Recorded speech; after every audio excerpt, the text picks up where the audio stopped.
Olá, bem-vindos e bem-vindas a mais um vídeo do canal Vida e Narrativa, com mais um comentário de um capítulo de Sartre, Metafísica e Existencialismo de Gerd Bornheim.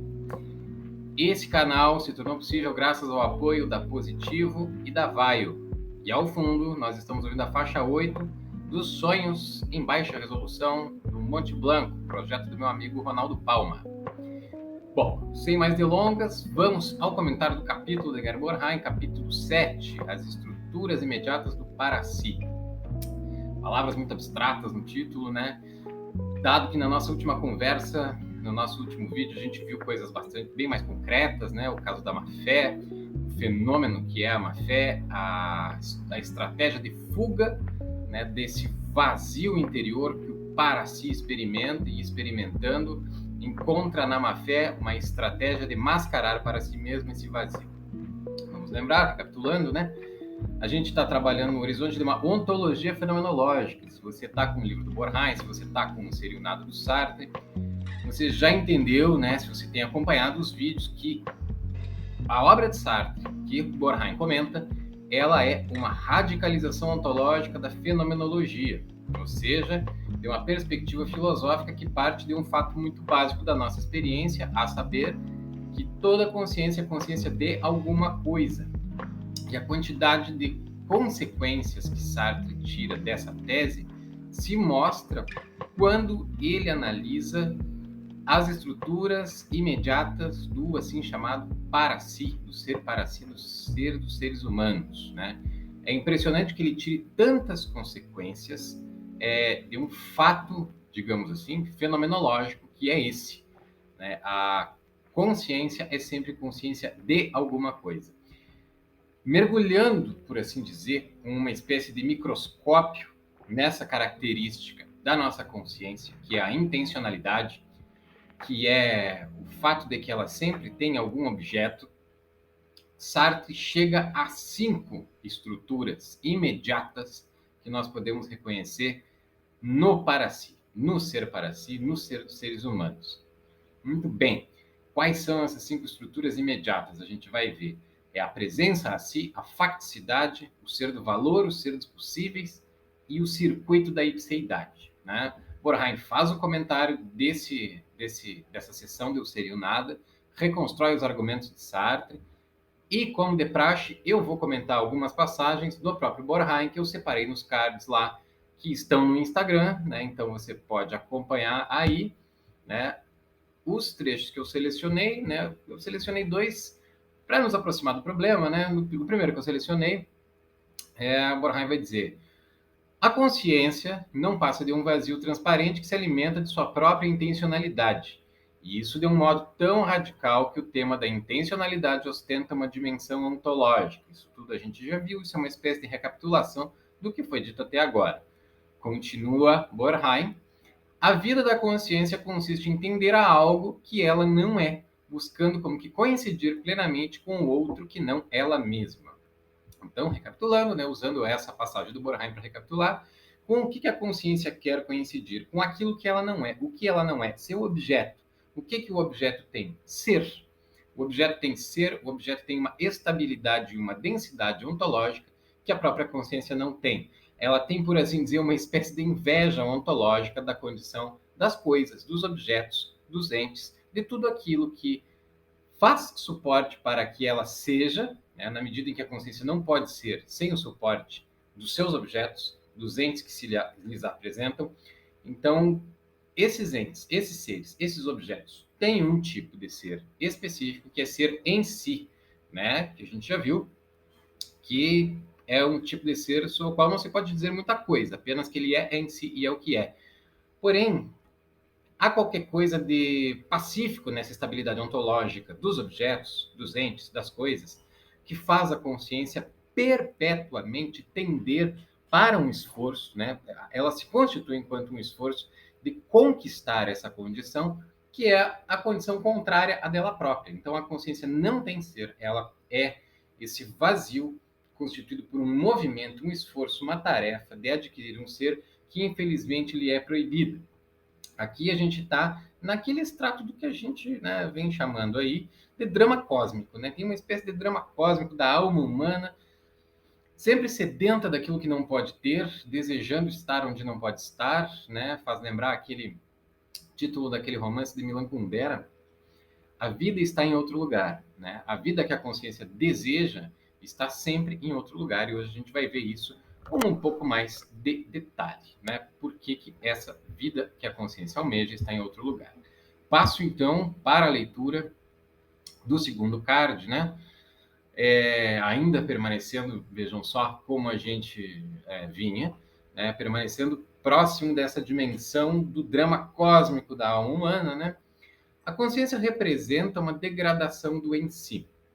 A gente já viu que o Sartre não trabalha com um esquema criacionista, ele não trabalha com um esquema das ciências naturais, né? Não se trata do desenvolvimento da consciência dentro do horizonte de um organismo. Tudo isso a gente deixou entre parênteses lá no começo da nossa trajetória, porque a ontologia fenomenológica pretende acessar um nível da constituição da nossa experiência anterior a quaisquer predicações que possam ser conseguidas, obtidas por meio do auxílio das ciências. Então, nesse horizonte de ontologia, né, constituída por meio da radicalização da fenomenologia, a gente só consegue dizer que parece que a consciência, né, o ser para si, é uma espécie de degradação do em si. Né? E aqui eu trouxe essa passagem porque Borheim vai usar uma palavra que eu acho muito interessante, muito importante. Né? Eu falei em inveja antes, mas eu acho que a palavra do Borheim é muito mais acertada. Né? Ele vai continuar dizendo: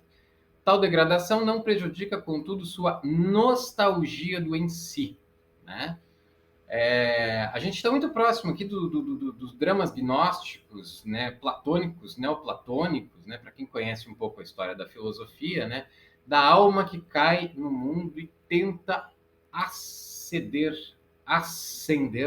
novamente ao fundamento do qual, né, caiu, voltar ao uno, ao sumamente verdadeiro, belo e bom.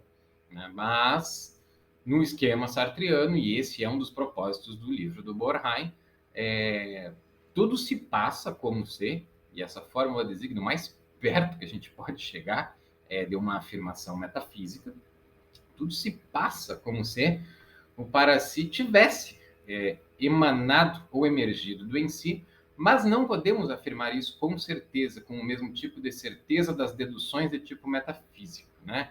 Então, nós somos habitados, continua o Borheim, né, pelo desejo de existir com a consciência inteira sobre o modo de ser da coisa, ser todo inteiro consciência e todo inteiro pedra. Veja bem, a consciência não quer se transformar em si, ela não quer perder os seus privilégios. A pedra não tem consciência, mas a pedra tem a paz de uma estabilidade ontológica, né, que é própria do seu modo de ser, né, não é colocado para pedra o desafio de tornar-se pedra. Ela simplesmente é pedra, né?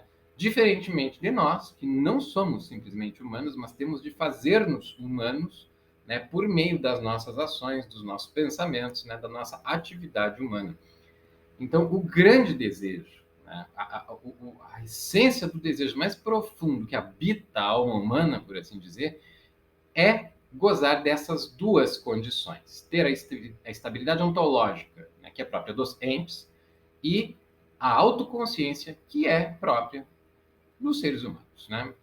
Essa síntese constituiria o ser perfeito, como já o anelara o desespero da nostalgia romântica, que o Borheim está se referindo a um período da história da filosofia, né, que foi ali no final do século XVIII, início do século XIX, né, no qual, por meio de uma espécie de insatisfação com o racionalismo iluminista, né, diversos pensadores, artistas e poetas perceberam que era preciso pensar de forma diferente, não dava mais para ficar preso no esquema de transformar o mundo por meio das luzes da razão e do progresso e combater todas as religiões e superstições como se fossem a mesma coisa, pelo simples fato de que esse tipo de coisa não saciava a sede que a alma humana tinha de alcançar e experimentar um estado de plenitude. Né? É esse estado de plenitude típico da filosofia e da poesia e da arte romântica que o para si deseja. Né? Então, Sartre está literalmente dizendo que, né, é uma consequência da radicalização ontológica da fenomenologia que reconheçamos que traço que mais profundamente nos caracteriza é o desejo por plenitude. É o desejo por plenitude que se expressa numa forma de nostalgia, né? Tudo se passa como se a gente tivesse perdido essa plenitude, como se a gente tivesse um dia experimentado ela e não a experimentasse mais, né? É muito curioso isso, porque em esquemas metafísicos tradicionais você pode fazer esse tipo de afirmação, né? O neoplatonismo vai fazer esse tipo de afirmação, o esquema da alma que cai do mundo, que eu aprendi com o meu orientador no Eli Rossato, meu orientador de doutorado. A alma deseja voltar para onde ela veio. Mas nesse esquema, né, nessa asséptica ontologia fenomenológica, sem Deus, sem um fundamento metafísico, tudo se passa como se esse fosse o nosso grande desejo. Você encontra metanarrativas parecidas com essa, por exemplo, na psicanálise, né? A célebre expressão saudade do útero, né, diz respeito a uma nostalgia mais ou menos desse tipo. E eu lembro também de uma expressão da Maria Rita Kell, da psicanalista, que ela diz que, segundo Lacan, né, o desejo do sujeito, o objeto do desejo do sujeito, é ele próprio em um lugar que ele perdeu, que ele teria perdido, que ele teria experimentado, no qual ele teria estado e não está mais. Então, tudo se passa como se um dia, para si e em si, tivessem sido sintetizados ao modo dialético, né? E essa síntese se rompeu, né? De modo que o em si teria dado origem ao para si, né? A matéria bruta teria dado origem à consciência, e essa consciência deseja recuperar um traço perdido ao tornar-se o que é, ao passar a existir. Muito bem. Essas são considerações mais genéricas sobre a consciência. Entrando de microscópio, então, nessa consciência, nesse ser para si, que é o ser da consciência, a gente descobre 5 aspectos. Né? Primeiro deles, presença a si. O que significa, eu coloquei lá nos cards, né, 2 palavrinhas que nos ajudam a pensar o que essa expressão quer dizer. Separação e distância. Né? Ou seja, citando Borheim, o sujeito não pode ser ele mesmo porque a coincidência total consigo destruiria o si do para si. E o sujeito também não pode não ser ele mesmo porque, pelo si do para si, o sujeito se indica a si mesmo. Ou seja, do ponto de vista fenomenológico, isso significa que somos sempre consciência da nossa própria consciência. Somos autoconsciência, ou como prefere Sartre, consciência de si, de nós mesmos. A nossa consciência, ela não é uma mera atenção de objetos. Ao ser atenção para objetos, ela é também consciência dessa atenção, né? E a gente vai ver no final do comentário desse capítulo que ela também é sempre pessoal, né? Mas, ficando aqui na questão da presença, os entes, os objetos, as coisas não são presentes para elas próprias, porque elas não têm o tipo de acesso a elas próprias que nós temos a elas e a nós próprios. As coisas não são conscientes de si próprias. A consciência, ela é uma espécie de descompressão da densidade ontológica, né, que as coisas têm, né? A pedra é fechada nela própria, o ser humano existe à distância de si próprio e pode ver-se, pode pensar sobre si mesmo, e isso é ser presente a si. A consequência negativa de ser presença a si é não ser identidade de si consigo mesmo. Qualquer objeto tem identidade, né, de si a si, consigo mesmo. Ele é idêntico ao que ele é. Porque, e a gente vai ver isso só no próximo vídeo, os objetos, as coisas, os entes não experimentam tempo. O tipo de ser deles não é um tipo de ser que se temporaliza, como é o nosso, em razão do funcionamento, né, dessa mecânica celeste interior à consciência. Então, o nosso tipo de ser é existência no tempo, existência temporalizante. Então, essa distância anime, como diria Santo Agostinho, faz com que sejamos presença a nós mesmos, mas nos destitui do direito de sermos identidade, como as coisas têm. Essa é a primeira característica. A segunda, essa é muito importante, a facticidade. Né? A facticidade, eu coloquei ali, contingência, abandono, situação. Né? Heidegger tem um palavrão em alemão, né, que é o Geworfenheit, que é o estar lançado, ser um projeto jogado, estar voltado para possibilidades, experimentar-se lançado em um mundo no qual não fomos nós mesmos que nos lançamos. Né? Então, por isso que é contingência, abandono e situação. Essa palavra é muito importante, todo mundo conhece ela, todo mundo que já passou pelo Sartre, por alguma frase do Sartre já ouviu falar que o ser humano, para Sartre, é uma liberdade sempre em situação. Né? Por situação significa que nós não escolhemos onde, quando e como nascemos. Né? Não escolhemos para tratar por baixo, assim, com o mínimo de elementos que são brutalmente contingentes, não escolhemos em que momento histórico, em que local geográfico, nem mesmo em que corpo nascemos. Né? Isso é parte da nossa situação, parte da contingência radical da nossa situação. Isso é a facticidade. Né? Então, diz Borheim, né, se eu pudesse ser garçom de café, constituir-me-ia como identidade plena, embora contingente, mas de uma contingência que se ignora. Se o homem não consegue repousar em nada, ele se autofundamenta nessa impossibilidade e encontra a sua razão de ser no próprio ato de perseguir um fundamento. Aqui é legal porque a gente consegue ver a conexão disso com questões mais concretas, práticas e sociais, né? Que ser garçom de café, ser médico ou ser pesquisador de filosofia são funções com as quais a gente tenta desesperadamente, continuamente, permanentemente nos identificar. A gente está tentando se identificar com isso quando realiza papéis. Eventualmente a gente se frustra quando os nossos intentos não alcançam seus objetivos, mas a tentativa de identificar-se com um papel, uma função social, uma imagem que nos que tapasse esse vazio de ser que nos constitui, ela é a tentativa de superar a facticidade. Né? Em Anáusia, Sartre vai chegar a dizer que é típico dos canalhas, né? Mas, em certo sentido, todos seríamos um pouquinho canalha, né? Nesse sentido, um pouquinho canalhas, nesse sentido. Né? É típico dos canalhas tentar apresentar-se, né? O canalha se apresenta como alguém que não é contingente, que é necessário. Só ele pode fazer aquilo que ele faz, né? Como se ele fosse uma instituição ou uma parte da realidade, né? Na verdade, a facticidade indica também o quanto os indivíduos são contingentes e, em certo sentido, pode parecer um pouco dramático isso, mas, em certo sentido, substituíveis, né?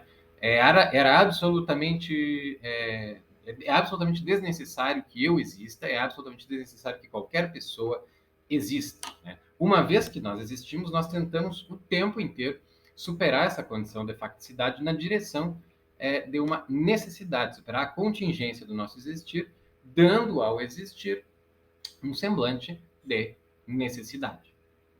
Spoiler, não vai ser possível. Né? Não vai ser possível em razão das próprias estruturas íntimas da condição humana.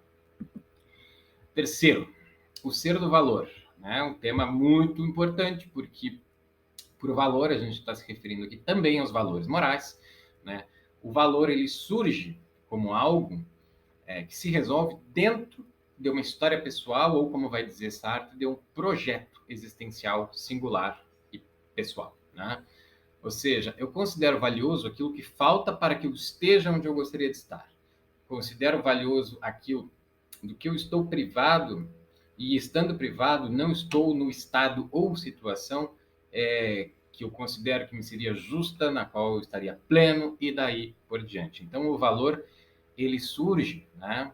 A gente tradicionalmente na filosofia, né, na tradição né, da filosofia moral, da ética, a gente conhece algumas teorias sobre da onde vem o valor né, das ações, dos comportamentos, das intenções. Sartre vai radicar no indivíduo o valor. O valor não é deduzido de um céu inteligível, não é deduzido da natureza humana, é deduzido dos propósitos pessoais de cada indivíduo que tenta resolver esse grande problema que é a própria falta de ser. Né? Então, me vale aquilo que está me faltando. E aqui, para quem é da psicologia existencial, que conhece um pouco de psicanálise, vai sentir assim a mórbida semelhança entre a perspectiva sartriana e depois o que vai ser a perspectiva lacaniana, né? Vai dizer o Borheim, né? A privação é exclusiva da realidade humana. Não tem sentido atribuir privação ao em si. Em outras palavras, não falta nada ao mundo, exceto que a gente considere que está faltando algo. Para quê? Para que o mundo fosse um pouco mais parecido com o mundo que gostaríamos de habitar e nele estarmos plenos, repletos, completos, né? A dialética do desejo, continua Borheim, permite compreendê-lo. Ela se move entre dois polos, a privação e a totalidade. E a privação só adquire significado a partir da totalidade que é motivo. Qual é a totalidade? Aquela imagem, né, que nos mantém presos na direção de sua perseguição. Né? Eu estou pensando aqui que a gente pode associar isso com a ideia de final feliz, que a gente aprendeu, né, com a nossa educação na frente da TV. Hollywood nos ensinou o que é essa totalidade pela qual esperamos, né? Aquela cena final depois da qual só tem créditos, né? Então, essa totalidade almejada, visualizada, vislumbrada, perseguida ativamente pelos meus projetos, pelas minhas ações, pelas minhas intenções, ela é a que dá a medida do que está faltando na realidade. Então, se me está faltando isso, é porque eu desejo um cenário no qual, tendo isso, eu estaria repleto.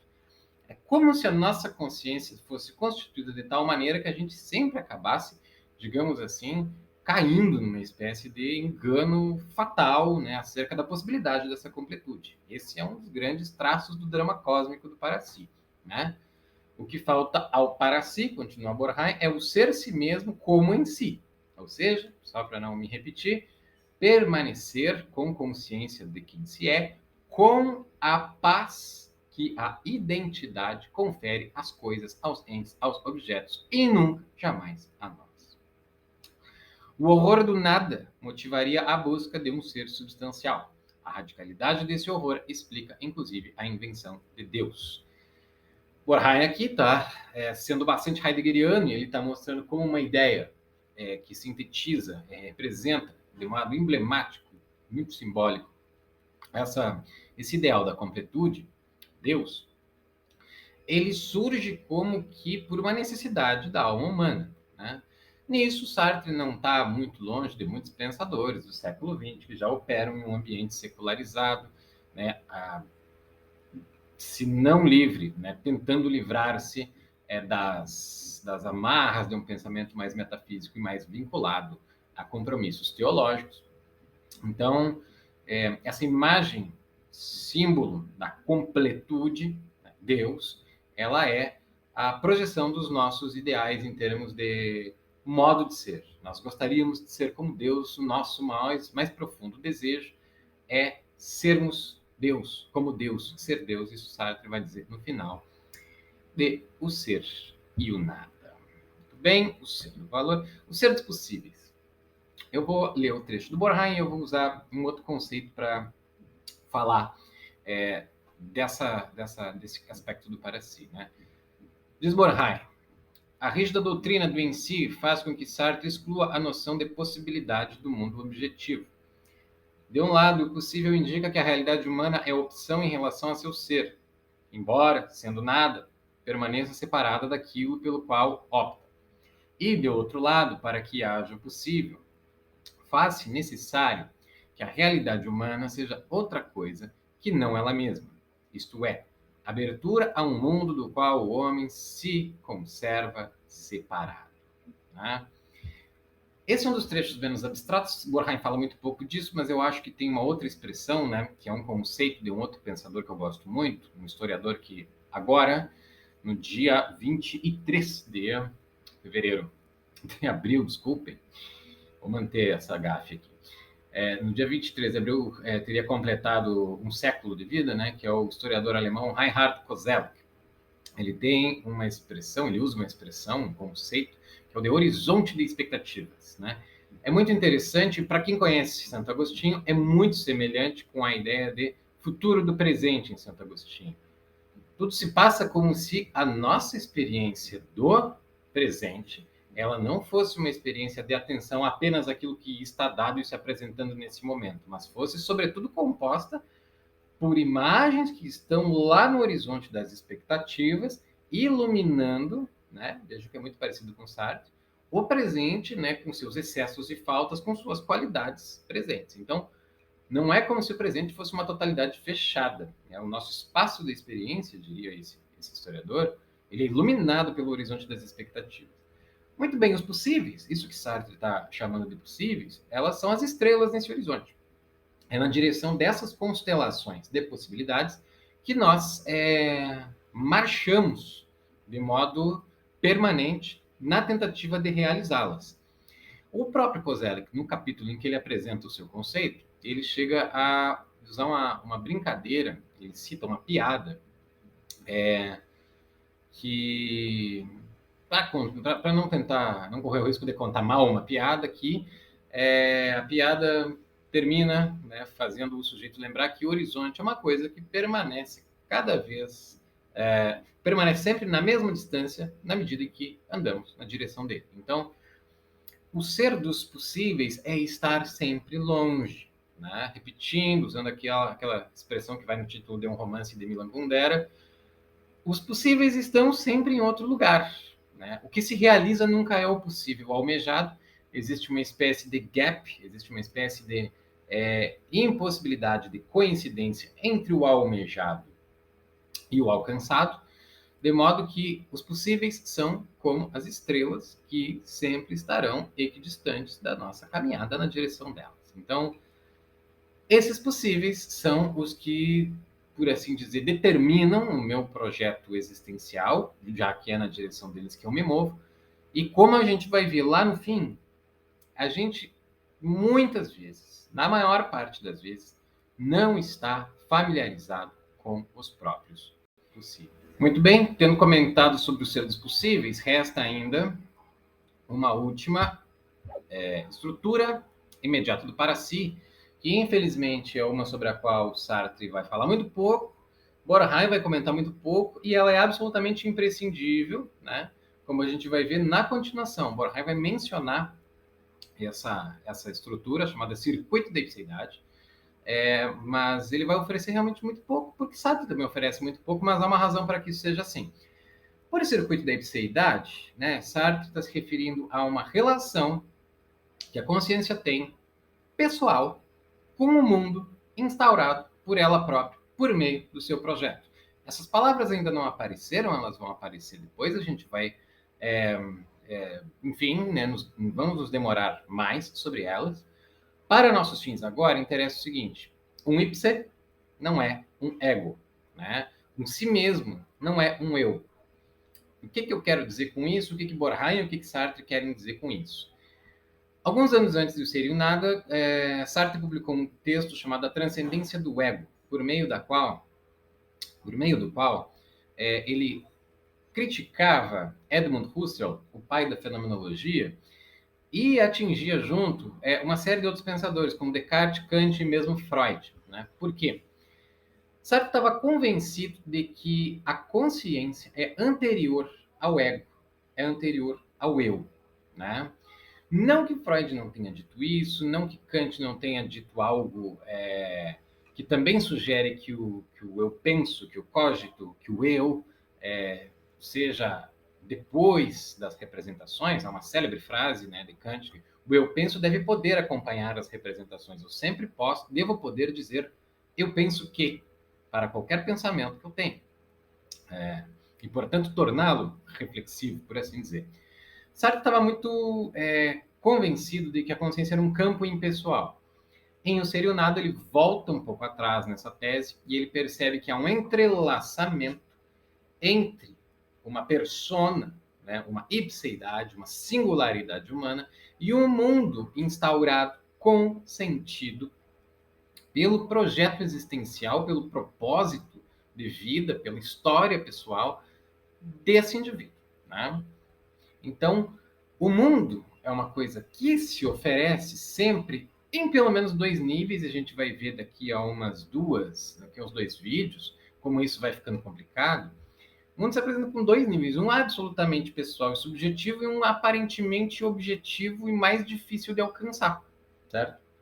Então, por esse circuito da ipseidade, né, nos referimos, Sartre se refere, Borheim está se referindo, ao fato de que a consciência precisa passar pelo mundo, fechar um circuito e voltar a acessar a si mesma, né? E esse acesso, esse retorno, essa reconquista de si, tem uma dimensão, um extrato, uma camada sempre pessoal, né? A consciência não é um campo impessoal, ela é sempre perspectiva sobre o mundo, ela sempre é perspectiva interessada.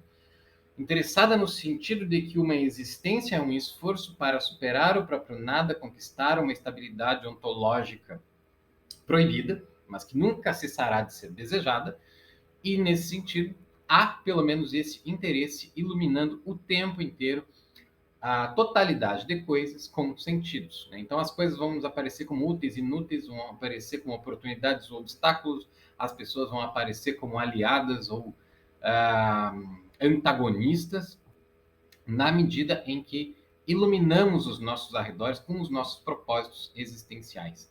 Isso é o circuito da ipseidade. Isso é uma estrutura pessoalizante, personalizante, que faz com que mundo, né? Mundo não significa que planeta, não significa uma esfera que gira em torno de uma estrela, mas significa a totalidade de sentido articulado na qual eu moro, na qual eu habito.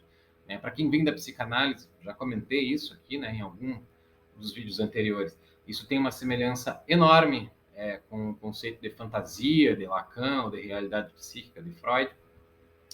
Embora em Sartre, como a gente vai ver daqui a pouco, no próximo vídeo, para Sartre isso sempre vem acompanhado de um pouco do que ele chama de má-fé. Mundo é esse sentido que amortece o nosso contato com o que seria o puro real, né, do ser em si, que é em si e é o que é, e só é isso. Né? Então, o mundo é algo que emerge como uma espécie de aura, de campo de força. Eu usei nos slides de vídeos anteriores, quando eu falei do ser em si, a imagem do Gargantua, do filme Interestelar, né? Então surge essa aura de mundo em torno do em si. É nela que a gente habita, certo? E eu vou ler aqui rapidamente o que Borheim diz, a citação que eu escolhi, né? O eu, quando hipostasiado, ou seja, tomado como substância ou coisa, né, em um em si transcendental, destrói, segundo Sartre, a intencionalidade característica da consciência. Para que uma consciência seja consciência, ela não pode ser uma coisa. Cláusula pétrea da ontologia fenomenológica sartreana. Se o eu fosse uma coisa, ele não teria relação, não teria por que ter relação com outras coisas. Né? O fundamento da ipseidade, longe de ser a ilusão substancialista do eu, reside naquilo que Sartre chama de circuito. Muito bem. A minha intenção era que esse vídeo fosse mais curto, mas não vai poder ser, porque eu tive que separar aqui, como para os nossos propósitos, aqui Sartre, metafísica e existencialismo, né? Alguém pode ter vindo parar aqui justamente porque leu alguma outra coisa na qual Sartre é apresentado como um pensador francamente não existencialista, e aqui estou comentando um livro que faz esse tipo de apresentação. Eu acho que o Borheim poderia ter citado uma parte do texto de Sartre sobre a facticidade do para si, porque isso vai ser desempacotado lá na sessão sobre a situação e vai ganhar uma dimensão maior, certo? E aqui a gente vê de novo, né, o último card que eu escolhi lá, com uma passagem do texto do próprio Sartre, a gente vê de novo o entrelaçamento entre o épico e o prosaico, né, em Sartre. E eu passo a leitura, então faço um comentário final. De Sartre, não Borheim.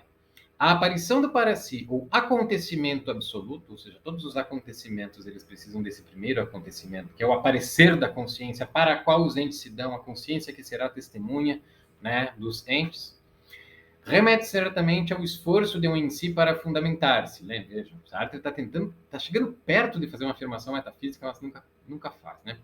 Corresponde a uma tentativa do ser para eliminar a contingência de seu ser. Mas tal tentativa resulta na nadificação do em si, porque o em si não pode fundamentar-se sem introduzir o si, ou remissão reflexiva e nadificadora. Né? O si, uma remissão reflexiva e nadificadora, na identidade absoluta de seu ser. E, por conseguinte, sem converter-se em para si. O para si corresponde, portanto, a uma destruição descompressora do em si. Essa imagem vai reaparecer lá no final do Seria o Nada. E o em si se nadifica e se absorve em sua tentativa de se fundamentar. Permanece simplesmente no para si como uma lembrança do ser. Falando em nostalgia antes, vejo aqui, a lembrança do ser, como sua injustificável presença ao mundo. Ou seja, de onde viria essa nossa saudade de um estado de plenitude, né? Dessa possível mitologia da qual o para si emana, surge como se fosse criado ou evoluísse a partir do em si, né? Alguém mais criacionista pode gostar da imagem de um Deus que criou o homem para contemplar sua glória. Alguém com uma orientação mais naturalista pode, né, chegar perto da tentação de imaginar que a inteligência humana surge para que a natureza tome consciência de si mesma. Porque com Sartre a gente consegue dizer que parece que alguma coisa assim está acontecendo entre o em si e o para si, entre o ser bruto e estúpido das coisas e a nossa consciência. E o nosso desejo de recuperar essa condição de plenitude, completude, seria uma espécie de saudade de uma época em que esse único ato do em si, de produzir essa aberração, que é a consciência autoconsciente de si mesma, né, ainda não tinha acontecido e nós estaríamos lá misturados. Enfim, tem uma coisa de teodiceia, como vai dizer o Bornheim mais adiante, né, uma cosmogonia, né, minimalista, já que os termos são só dois e a relação é desse modo absurda, né? Mas, muito bem, o que nos resta agora, né, o nosso próximo passo é ver que isso, todas as estruturas imediatas do para-si pressupuseram isso, né? No próximo capítulo, a gente vai entender como essa aberração, que é o para-si, que surge, não se sabe bem porquê, mas parece que surgiu para fundamentar o em si, como ela existe desse modo próprio dela, temporalizando-se, né? Porque essa é a grande diferença. Não há nenhum tempo passando nas coisas, enquanto para nós, na nossa clareira, como diriam heideggeriano, o tempo se temporaliza o tempo todo. Então, até o próximo encontro, né? Em muito pouco tempo.